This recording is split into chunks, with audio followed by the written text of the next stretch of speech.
20년 전인 90년대만 해도 열애 뉴스는 스포츠 연예 지면 신문에서 주로 보도가 이렇게 됐습니다. 맞아요. 당시 열애 사실 확인은 소속사 측의 공식 입장보다는 스타의 지인이나 스타가 친한 기자에게 직접 털어놓은 경우가 아주 많았습니다. 90년대 특종 연애 보도를 많이 해왔던 기자에게 더 자세한 이야기를 들어봤습니다. 김병 기자님. 과거에는 주로 이제 연애 관계자들 사이에서 뭐 매니저나 아니면 방송 관계자나 두 사람이 조금 사귀는 것 같다. 이런 얘기가 이제 들려오면 이제 귀를 쫑긋 세우고 주변에 이제 탐문을 좀 하게 되는 거죠. 그래서 실제적으로는 다른 사람을 사귀는데 이제 당시 그 마감 시스템에 의해서 확실하게 취재가 되지 않은 내용이 보도가 되어지면서 이렇게 갈등 관계가 펼쳐지는 경우 뭐 이런 것들에 대해서 굉장히 좀 주의를 하기 위해서 노력을 많이 했었고 과거 열애설 보도에 대한 스타들의 반응은 어땠을까요? 지금은 조금 이제 인정을 하는 편인데 과거에는 좀 많이 부인을 했던 상황이에요.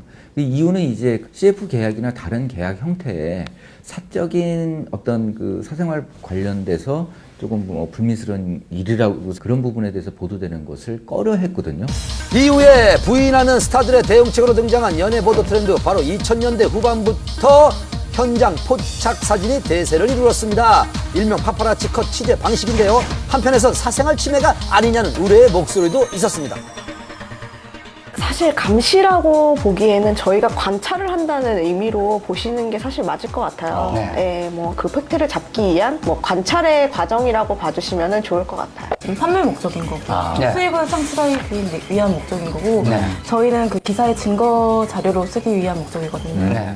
과거부터 지금까지 계속되어 온 스타들의 열애 뉴스, 달라지는 세상만큼 또 변화하는 대중들의 욕구에 따라 열애 보도 뉴스도 진화하고 있습니다. 배우 정준호 씨가 억대 소송을 제기한 것으로 알려졌습니다. 정준호 씨를 광고 모델로 한 웨딩 업체가 지난 2011년부터 1년 6개월간 모델료와 이익 배분금을 지급하지 않았다고 주장하기 때문에 정준호 씨 측은 초상권을 침해당했다며 웨딩홀을 상대로 4억 원의 손해배상을 청구한 건데요. 소속사 연예인들 이제 초상권을 사용하시다 보니까 사무실에서 이제 초상권 사용 방지를 위해서 소송 제기를 한 겁니다. 정준호 씨 본인은 어떻게 좀 생각하시는지? 정준호 씨는 모르세요. 사무실에서 한 거라.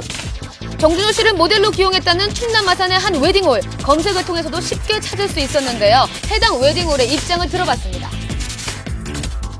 정준호 씨하고 최근에 저희도 광고 모델 쪽으로 완전히 그거 얘기 맞아요. 사업을 같이 했으면 좋겠다는 그런 뉘앙스를 주장해서 그래서 저희하고 이제 계약서를 썼어요. 아예 돈 안 주고 상권을 쏘았다는 쪽으로 얘기를 하는데 그건 다 터무니없어 너무 없잖아요. 계약서를 작성하고 초상권을 합법적으로 사용했다는 웨딩업체 측 입장, 초상권을 침해당했다는 정준호 씨 측 입장, 양측 입장이 팽팽하게 맞서고 있는 상황인데요. 사실 연예인들의 초상권 침해 문제는 오래전부터 논란이 되고 있습니다. 최근은 억대 소송까지 이어지고 있는데요. 그렇다면 초상권 사용 왜 이렇게 논란이 되는 걸까요? 많이 논의가 되고 있는 초상권, 퍼블리시티권 문제는 재산상의 문제예요. 종전에는 우리가 초상에 대한 권리는 어떤 인격적인 권리로 생각했습니다. 그런데 세월이 흘러가면서 이 초상이 연예인의 초상, 연예인 이름, 연예인의 어떤 독특한 제스처, 유행어가 된 거, 그것이 그 연예인의 재산권이라는 식으로 인식이 달라졌죠. 문화에 대한 사람들의 인식이 달라지면서 초상권의 범위도 넓어지게 된 건데요. 이제는 말과 행동까지 재산권으로 보호해야 한다는 의식의 변화가 온 겁니다.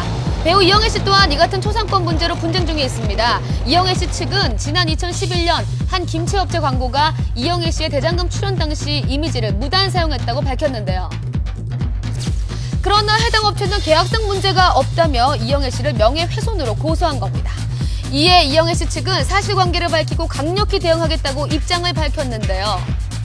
이처럼 초상권 무단 사용에 대해 스타들의 대처도 더욱 강경해지고 있습니다. 연예인들도 권리의식이 훨씬 더 강화되었고 기업 입장에서도 그것이 수익원이 될 수가 있으니까 종전 같은 넘어갈 수 있는 사안들이 이제 분쟁이 되고 소송이 되는 거죠.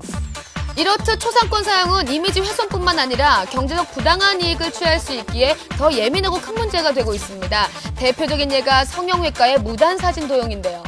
성형외과에서 한 번은 이제 제 얼굴을 사진을 놓고 눈은 어떤 방법으로 성형을 했고 코는 어떤 방법, 턱은 어떻게 했다라고 포스팅을 한 거예요. 3년 만에 재판이 끝나고 승소했어요. 제3자의 초상을 그것을 함부로 이용하고 경제적 이익을 취한다면 참고 넘어갈 수 있는 사람은 없겠죠. 초상권 침해 논란이 계속